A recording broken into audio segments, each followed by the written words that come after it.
नितिन नितिन सेमवाल जी, पुरुलिया, पश्चिम बंगाल। आप तो सेमवाल हैं, ये तो उत्तराखंड में होते हैं, लेकिन आप पुरुलिया में हैं, अच्छी बात है। पूरा भारत अपना है, कहीं भी कोई रह सकता है। आपने प्रश्न पूछा है जो हमारे सामने है, क्या मोर पंख को पुस्तक में रख सकते हैं? हमारे बहुत से दोस्त रखते हैं, उनका कहना है कि बहुत अच्छा होता है। तो बंधु, मोर पंख को पुस्तक में नहीं रख सकते ऐसी कोई बात नहीं है, क्योंकि मोर पंख अपवित्र नहीं होता है। यद्यपि वो मोर के शरीर का एक अंश है, लेकिन मयूर की ही ये विशेषता है कि शरीर का अंश होने पर भी उसको अशुद्ध नहीं माना गया है। क्यों? क्योंकि भगवान श्री कृष्ण ने उसको माथे पर सजा लिया, ऐसा करके उन्होंने उसका दोष दूर कर दिया। अब जब मोर पंख का इस तरह का दोष दूर हो चुका है कि वो शरीर का ही एक अंग है जो अब शरीर से अलग हो चुका है, सामान्य रूप से हमारे शरीर के जो अंग हैं, जैसे हमारे दाढ़ी बाल हैं, जैसे हमारे नाखून हैं, तो ये सब जब शरीर में लगे रहते हैं तब तक तो पवित्र रहते हैं, जब शरीर से अलग हो जाते हैं तब अपवित्र हो जाते हैं।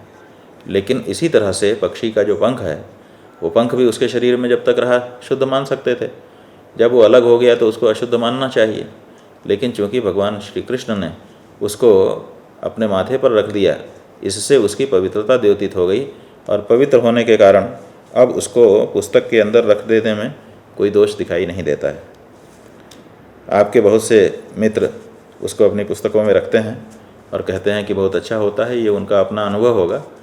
ऐसा कोई विशेष उल्लेख हमको कहीं पढ़ने को या सुनने को नहीं मिला कि पुस्तक में अगर मोर पंख रख दें तो बहुत अच्छा हो जाएगा।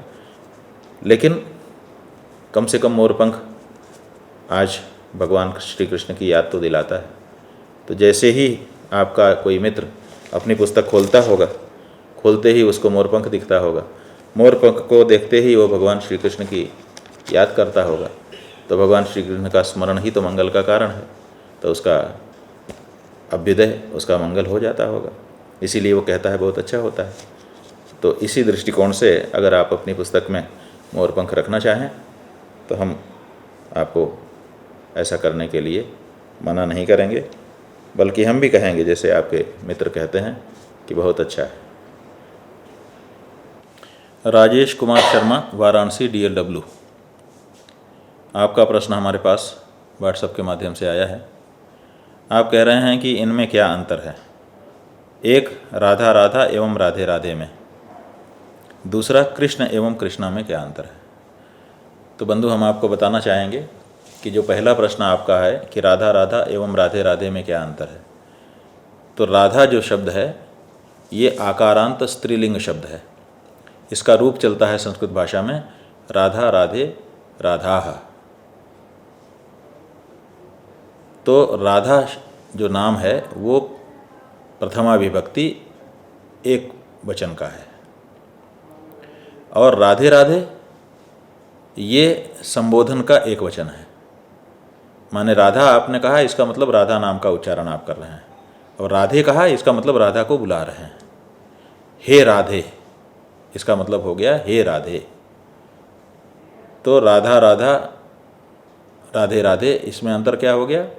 राधा का मतलब है कि केवल नाम का उच्चारण किया जा रहा है कि राधा कोई चीज़ है, नाम है, और राधे राधे मतलब हे राधे कह करके राधा को बुलाया जा रहा है। एक प्रथमा का एक वचन है और एक संबोधन का एक वचन है। दूसरा प्रश्न आपने कहा कृष्ण एवं कृष्णा।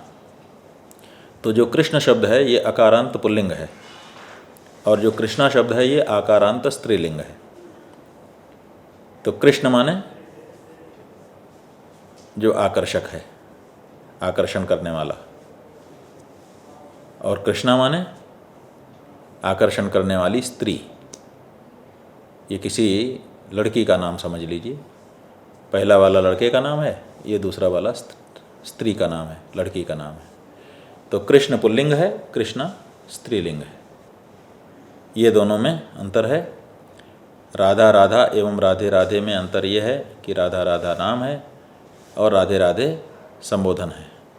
कृष्ण और कृष्णा में अंतर यह है कि कृष्ण पुल्लिंग है, कृष्णा स्त्रीलिंग है। कृष्ण कहने का मतलब कोई पुरुष है जिसका नाम कृष्ण है, कृष्णा कहने का मतलब कोई स्त्री है जिसका नाम कृष्णा है। अर्थ दोनों का एक ही है। जो आकर्षण करने वाला है उसी का नाम कृष्ण है, जो आकर्षण करने वाली है उसका नाम कृष्णा है। तो स्त्रीलिंग और पुल्लिंग का भेद दूसरे वाले प्रश्न में है, और प्रथमा विभक्ति और संबोधन विभक्ति का भेद दूसरे वाले में है। जमशेदपुर झारखंड से सरला पांडे हैं। आपका प्रश्न आया है कि एक धार्मिक व्यक्ति की पूरी दिनचर्या कैसी होनी चाहिए। तो देखिए, दिनचर्या का मतलब है, सबसे पहले तो ये पता हो कि दिन कब से शुरू होगा। तो स्वाभाविक रूप से दिन दिनकर से शुरू होता है। दिनकर माने सूर्य। जब वो सूर्य भगवान उदित होते हैं उसी समय से दिन की शुरुआत हो जाती है। लेकिन भगवान सूर्य आ जाएं तब हम शुरू करें कि भगवान सूर्य के आने के पहले से हम शुरू कर लें। तो स्वाभाविक है कि भगवान सूर्य उदित होंगे तो उनका दर्शन हमको होगा, उनको हम सूर्यार्घ्य देंगे, उनको हम नमस्कार करेंगे, उनसे पूरे दिन के लिए आशीर्वाद मांगेंगे। तो इसके लिए हमको नहा धो करके तैयार रहना पड़ेगा। तो धार्मिक लोग जो होते हैं उनके लिए नियम बताया गया है कि उनको ब्राह्म मुहूर्त में उठ जाना चाहिए। माने सूर्योदय से पहले 2 मुहूर्त पहले। 2 मुहूर्त का मतलब है 48 मिनट का एक मुहूर्त होता है। इस तरह से 96 मिनट पहले सूर्योदय, आप जहाँ पर रह रहे हैं वहाँ का सूर्योदय जितने बजे हो इसको आप पता कर लीजिए। पंचांग में रोज़ का सूर्योदय सूर्यास्त समय लिखा रहता है। तो जहाँ पर भी आप रह रहे हो, जैसे आप जमशेदपुर टाटानगर झारखंड में रह रहे हैं, तो आप वहाँ का सूर्योदय देख लें कि कितने बजे सूर्योदय है, और उससे 96 मिनट पहले आप घड़ी में अलार्म लगा लें, तब सो करके आपको उठना है। तो ब्राह्म मुहूर्त उसको कहा जाता है। उसी ब्राह्म मुहूर्त में उठ करके फिर नियमानुसार दंत धावन और स्नान आदि जो कार्य प्रतिदिन के होते हैं उनको करना है, और फिर संध्या वंदन करना है। इतना सब करते ही आपका सूर्योदय हो जाएगा।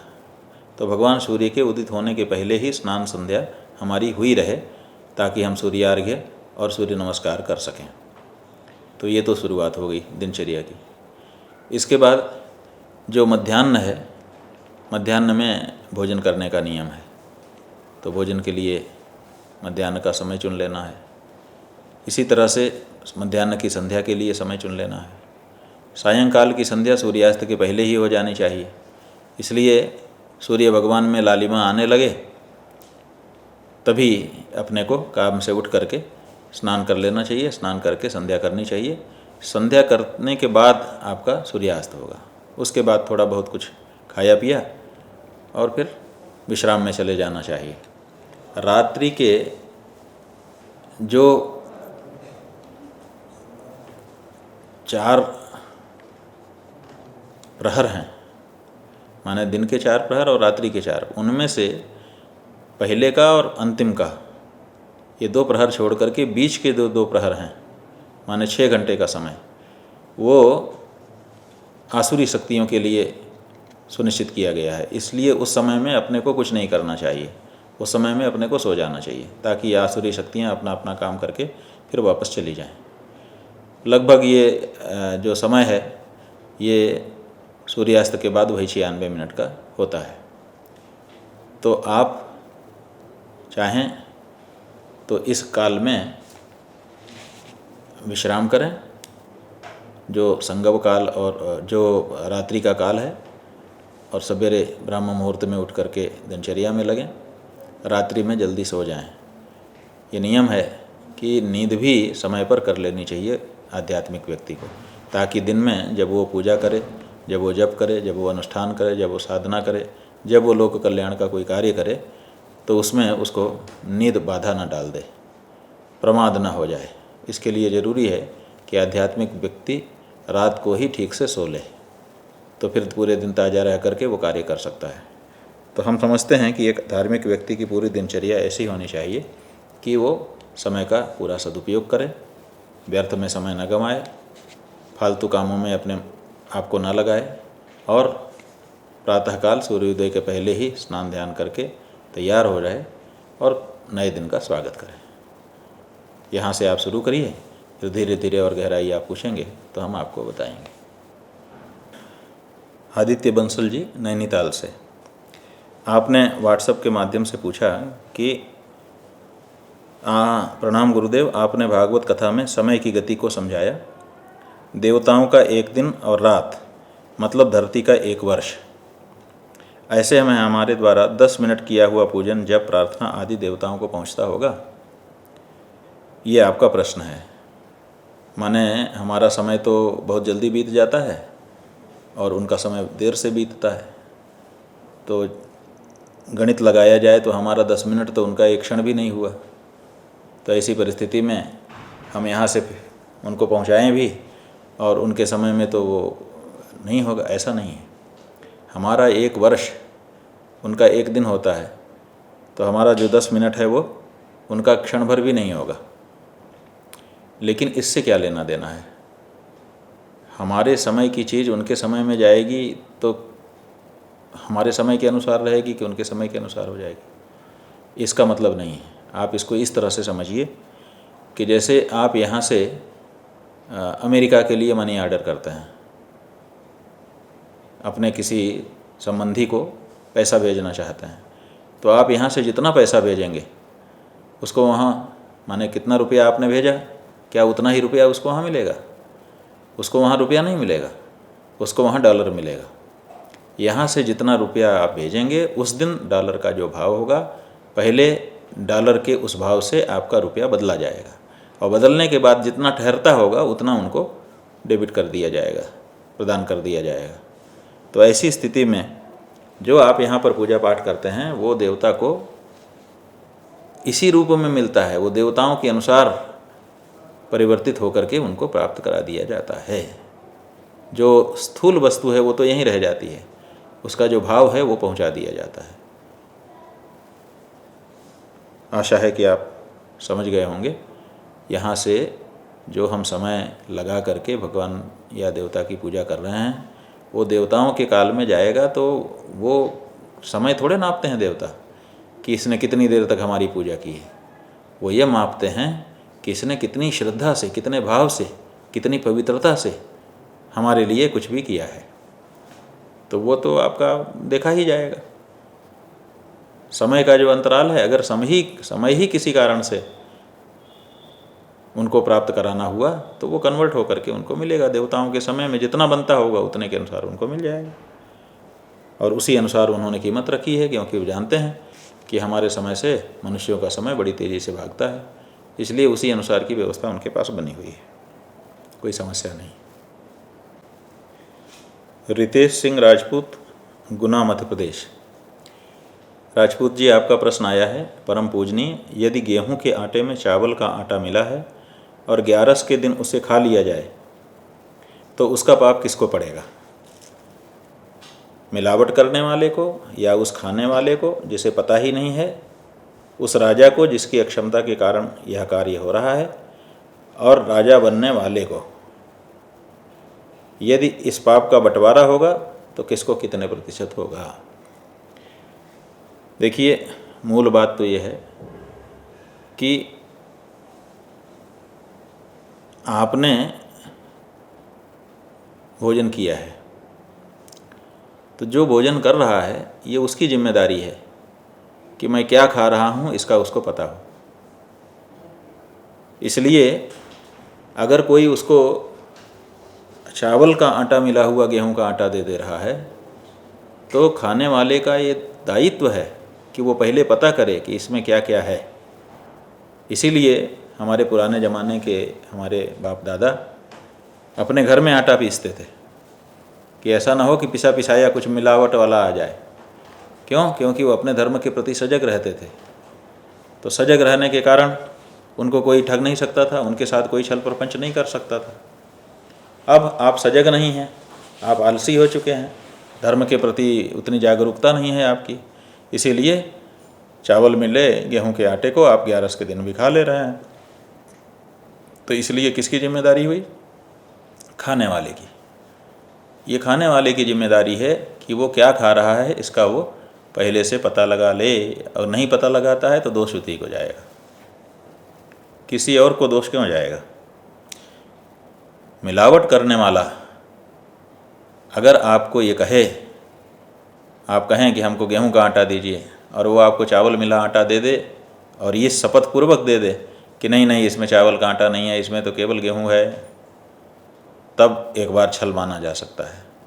लेकिन जिस तरह का आटा बाज़ार में मिल रहा है, अगर उसमें कुछ मिलाया गया है तो वो भी लिखा रहता है बोरी के ऊपर। अगर ख़रीदने वाला जागरूक है तो वो पढ़ करके जान सकता है। तो किसी ने आपके साथ छल किया नहीं है, आप ही लापरवाही में चावल मिले आटे को एकादशी के दिन आराम से खा रहे हैं, इसलिए किसी और को पाप इसका नहीं जाएगा, आप ही को जाएगा। आगे से सावधान रहिए। जयश्री बघेल, भाटापारा, छत्तीसगढ़ से आपका प्रश्न सामने आया है कि हमें ऋषि मुनियों का दर्शन करना है, आज के समय में ये लोग कहाँ मिलेंगे। बहुत अच्छी बात है कि कम से कम आपके मन में ऋषि मुनियों के दर्शन की इच्छा जागी है। तो ऋषि का मतलब है ऋषयो मंत्र द्रष्टारः, वेद मंत्रों के जो दृष्टा हैं वही ऋषि हैं। और मुनि, मननान मुनि, जो मननशील होता है, शास्त्रों का श्रवण नियमापूर्वक करके उनके अर्थों पर जो मनन करता है उसका नाम है मुनि। तो अथवा जो मौनी होता है वो भी मुनि कहलाता है। तो जहाँ पर शास्त्रों का विचार करने वाले लोग रहते हैं, मनन करते रहते हैं, उन मननशील लोगों के पास आप जा कर के उनके मनन का लाभ आप उठा सकते हैं। कहाँ मिलेंगे अब हम नाम ले करके बताएंगे तो ठीक नहीं होगा। इसीलिए हमारे गुरुजी ने कहा कि एक व्यक्ति आया हमारे पास और उसने कहा कि महाराज किसी संत का पता हमको बताइए, तो हम दर्शन करना चाहते हैं। तो गुरुजी ने कहा कि अब हम क्या कहें, हम सामने बैठे हैं, अब वो कह रहा है कि किसी संत का पता बताइए, अब हम किसका बता दें। तो ऐसी परिस्थिति हो जाती है। तो जयश्री देवी, ऋषि मुनियों के दर्शन करने की इच्छा आपकी बहुत अच्छी है।